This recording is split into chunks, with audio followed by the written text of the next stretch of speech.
Bonjour à tous, alors nous voici pour la vidéo débrief pour le système Full King sur le Dow Jones en Cintiq. Alors, eh bien tout simplement, le marché ici était en tendance précédente haussière, donc voici le départ de la journée à 9 heures.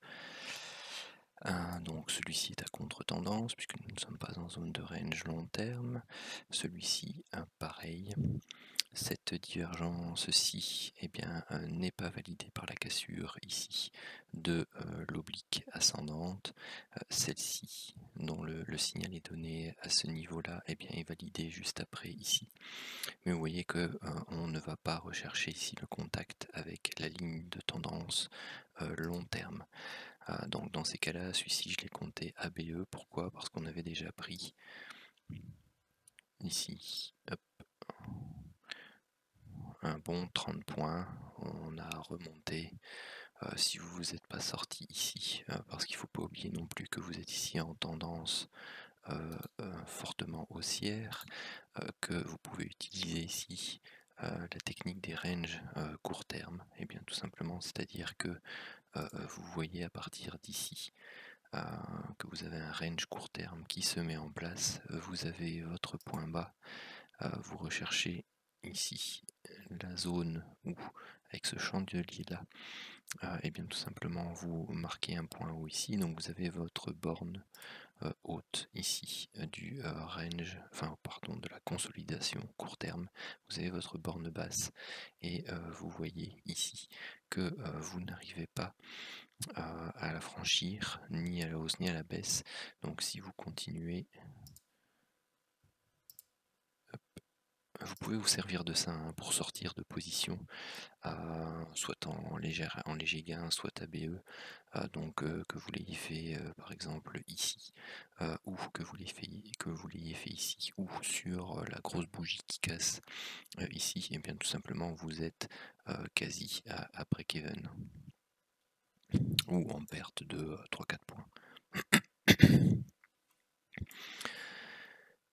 Ici, bien entendu, quand vous avez une zone de latéralisation qui se crée comme ça alors que vous êtes en tendance haussière et que vous avez un break par le haut de cette zone, et bien non seulement vous sortez de vos positions à la vente ici, mais vous avez la possibilité de prendre un trade de cassure de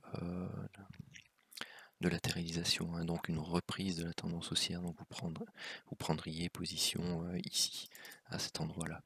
Et dans ces cas-là, ce qu'on fait, eh bien, tout simplement, c'est qu'on laisse le trade courir en fonction des TP potentiels au niveau des zones,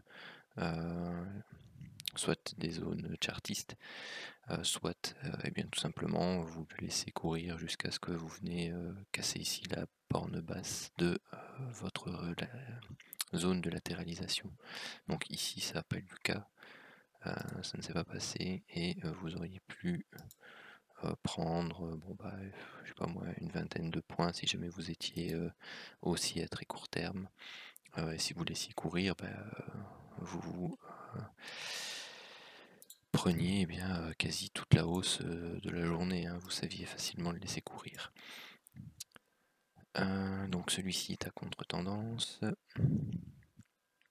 Celui-ci, alors il est en range long terme, donc on ne prend que les alertes dans la zone basse ici de l'enveloppe long terme, donc c'est-à-dire en dessous de la borne grisée et au-dessus de la borne haute.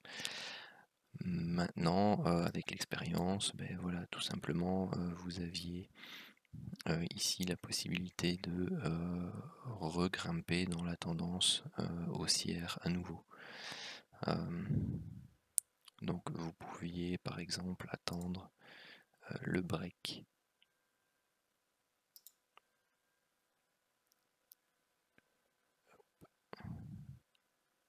ici, donc de votre consolidation. Vous voyez, hein, toutes ces zones de consolidation court terme, vous en avez une long terme qui s'est créée. Et bien tout simplement, lorsque vous avez le break aussi de cette zone, ça peut valider un signal comme celui-ci. Et à ce moment, bah, c'est pareil, soit vous allez rechercher la bande opposée de l'indicateur King TT, soit et bien tout simplement vous mettez votre stop ici en dessous et vous laissez courir pour choper une tendance continue. Donc celui-ci, on est tout juste au niveau de la bougie signal. Donc pour rappel, la bougie signal, c'est celle qui précède la flèche avec l'alerte. Donc on est tout juste encore en zone de range long terme. Donc si on le prend, eh bien vous avez une hausse derrière, vous avez une correction baissière, une hausse, une correction baissière, sachant que on est en tendance haussière en crabe, eh bien il ne faut pas hésiter à sortir rapidement de ce genre de position lorsque vous voyez qu'on s'approche ici de la borne de l'enveloppe basse au niveau du King TT et que ensuite eh bien, on repart à la hausse. Donc soit vous sortez en léger gain comme ici, soit vous sortez à break-even. La divergence qui est ici, ben, elle n'a pas été validée. Pourquoi? Parce que si elle avait dû être validée, c'est cette diagonale de support-ci qui aurait dû être cassée, ce qui n'a pas été le cas, hein, celle qui reprend ce point bas là et ce point bas là. Donc elle n'a pas été franchie.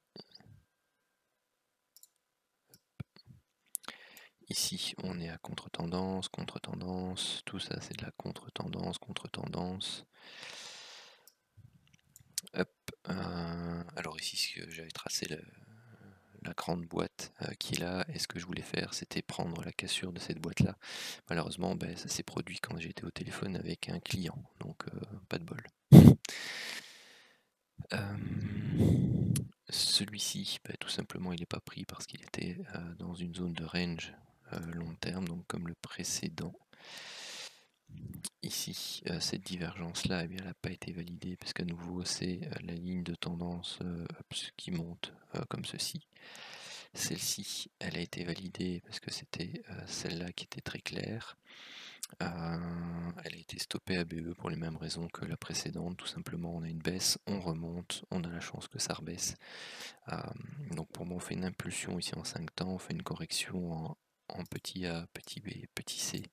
On a cette grosse bougie impulsive là, sur le Santic d'une, je sais plus combien, 70 et 20 points de mémoire, hop, 90, oui ça c'est 20 points, hop, vous sortez, pas de risque, pas prendre de risque. Ce qui était intéressant à nouveau, c'est que voilà, vous aviez ici au niveau range court terme, enfin ou latéralisation court terme, vous êtes dans une tendance haussière, vous avez votre boîte qui se crée ici, vous avez une cassure de boîte, hop, vous pouvez reprendre le trend. Donc ça fera partie d'une explication aussi, éventuellement séparée, parce que ça ne donne pas de flèche d'alerte à proprement parler, mais c'est une façon, enfin c'est la façon avec laquelle je travaille également avec l'indicateur de range, range court terme, range long terme, dans les périodes, enfin dans les zones de survente, surachat, ou pour les prises de position pour un suivi de tendance. Donc celui-ci, bah, il était à contre-tendance puisqu'on n'est toujours pas en range court terme pour l'instant. Bon, c'est une matinée, voire un début d'après-midi assez, je veux dire, pas calme ou un peu technique. Celui-ci, bah, on est rentré en période de range long terme, donc on ne le prend pas dans la zone grisée. Hop. Ici, vous voyez, à chaque fois j'ai tracé mes canaux de tendance. À nouveau, quand vous avez l'habitude de fonctionner avec vos canaux, vous verrez que bah, rien ne vous empêche de prendre ici la cassure du canal, d'aller rechercher des points plus hauts, de prendre le break baissier de ce canal, d'aller rechercher des points plus bas, et ainsi de suite.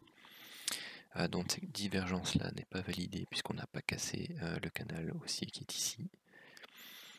Celle-ci, eh bien, elle aurait pu être validée un peu plus bas.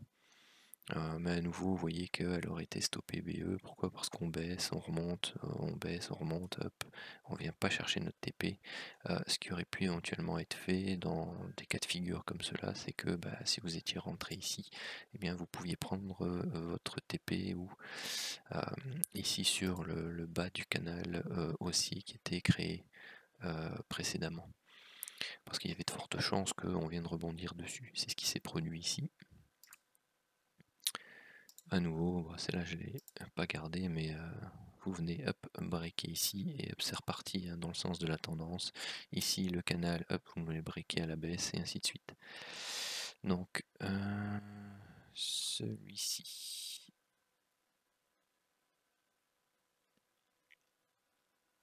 Alors, je l'ai compté, mais on n'est pas en range long terme. Non, c'était juste avant. Donc, hop, je l'enlève. Celui-ci, eh bien non plus, pas en range long terme.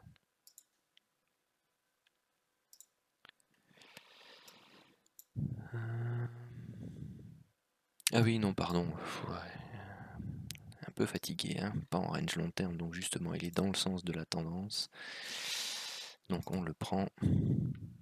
Et celui-ci pareil, hein. Donc il n'est pas en range long terme, mais il est dans le sens de la tendance principale qui est haussière depuis la nuit. Après, bon voilà, la technique proposée vous dit prenez votre TP ici au niveau de l'enveloppe opposée. Après, si vous voulez laisser le courir plus longtemps pour choper une tendance un peu plus longue, ça c'est vous qui voyez. Maintenant faites attention à votre stop, hein, surtout quand vous êtes ici au milieu entre la borne haute de l'enveloppe long terme et le dessus de l'enveloppe grisée.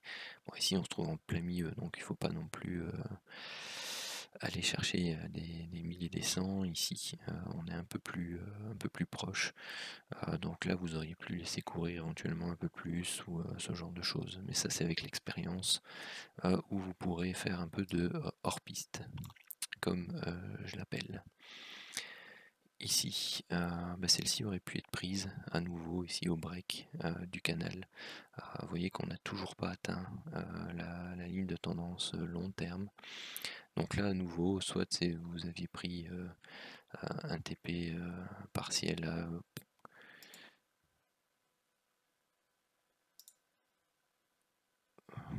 25-30 points, soit vous vous laissiez sortir à BE, ou lorsque vous voyez qu'on reprend un canal haussier, à ce moment-là, il ne faut pas hésiter non plus à sortir.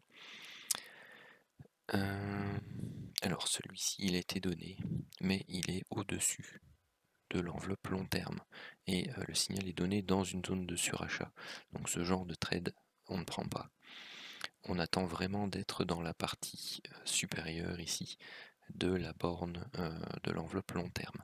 Donc celui-ci à nouveau se trouve au milieu, mais bon ça va, il passe. Donc pour l'instant on a 3 trades gagnants, on va dire à 20, 10 et 20, donc ça fait 50 points. Celui-là on le compte pas, c'est quasi du BE. Ensuite, pas de divergence, pas de up, celui-là il est considéré à contre-tendance.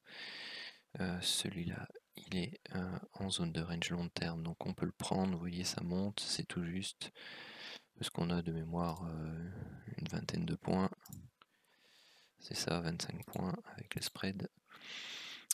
Et ici voilà, vous pouvez sortir par exemple à 5 points. Et pour les autres, on est 21h30.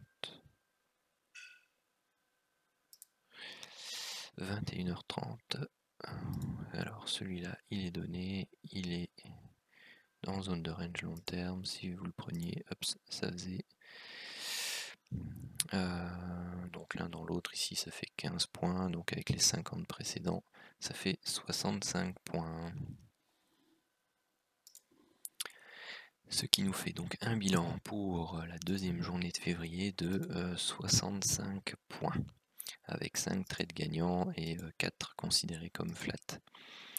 Donc on a pour l'instant un total de 360 points pour le setup 1 et 425 points pour le setup 2. Voilà pour la vidéo de débrief de la journée.